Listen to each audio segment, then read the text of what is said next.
Going back a couple of years, we've had, I think, difficulty with sort of an anti-immigrant sentiment, if you would, probably from the federal administration, previous years, I think.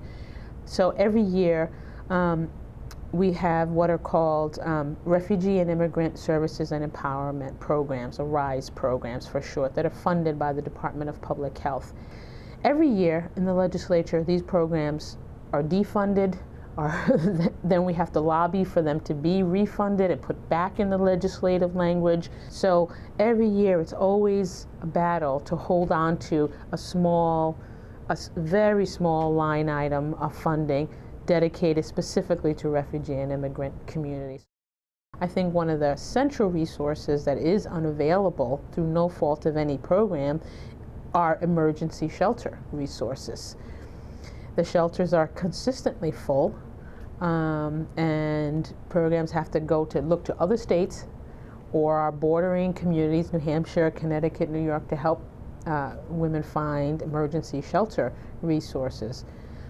And again, for refugee and immigrant women, that poses an additional barrier. Is someone in that shelter or program going to speak my language, going to understand my cultural needs?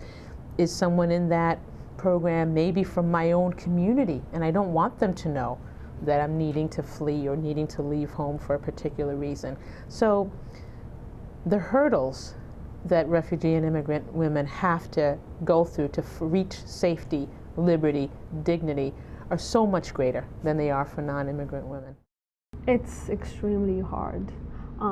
We have to become very creative in ways to help someone, not to turn anyone away. So there are some shelters that refuse to take women that are not documented, so we know who they are, so obviously we're not going to send someone there. Shelters are misinformed, and they themselves don't know what they can and cannot do. No, there's no conflict. We're not going to get in trouble because we're helping immigrants or those who are undocumented in the United States. Quite the contrary.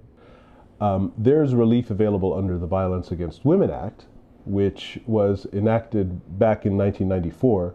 Unfortunately, because of the nature of abusive relationships, is sometimes the women are afraid to report the crime because the abuser might be deported, and they don't necessarily want that. I mean, they don't want the abuse, but they don't want the abuser, who might also be the father of their children and a provider, to be removed from the U.S. And some immigrant women, they scare because they make them scared. The husband says, if you say anything, I'm going to call police for you. And they're scared. They don't know. They don't know. You're experiencing domestic violence, you're less likely to tell anyone about it because everyone knows sort of each other's business. So confidentiality becomes a big issue. And when people do go seek help, the interpreter, when you go to court, that might be your neighbor, that might be your close friend, someone you know, or it could be the friend of the abuser. You feel shame to tell somebody someone beat you, and after that you live in the same house with him, Haiti has always been a male-dominating country. Most Haitian people are religious, and they believe that what the Bible said, that the woman has to be submissive, and for some kind of reason they stay submissive no matter what. They don't necessarily trust the police, and a lot of times they've been discriminated against the police. They don't necessarily see police departments or government as places that they can turn to for help. They may have had experiences in their own countries with these kinds of organizations as being much more repressive. They are very, very isolated, one, because of language, and second, I think the abuser uses that to their advantage. They don't want them to be getting English for speakers of other languages classes. They don't want them to be independent, and sometimes, they move to a suburb where that person doesn't have access to people who speak the language or have the same cultural traditions or values. He's really make me suffer a lot beat me at night time, and I don't know how to say anything. I don't speak English, you know. Why don't she leave? That's a question where, you know, you hear it everywhere. And I have to say, she may not leave because of safety. She may actually, she live her life. You know, she is actually safe because she's there. Once she leave, it could be a different story because the victim know the abuser better than we do. I know it's not legal, but you know, you don't know what to do, because if you take a phone, like he's fighting with you, if you take a phone and go call police, they're going to kill you.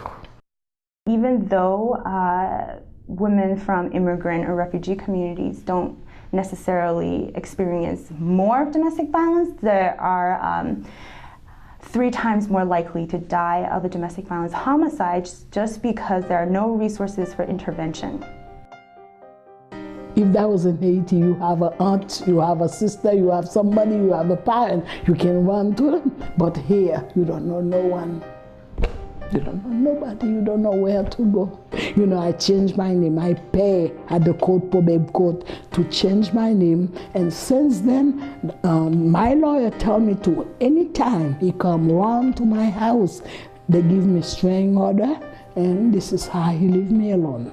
I'm so happy when I really sleep and I wake up in the morning, I don't have nobody to bother me. I just say, thank God. I think we're beginning to see some initial glimmers of positive news in our economy. And of course, it'll be some time before we see that those positive signs translate into greater tax revenue, which will mean more resources for us at the state.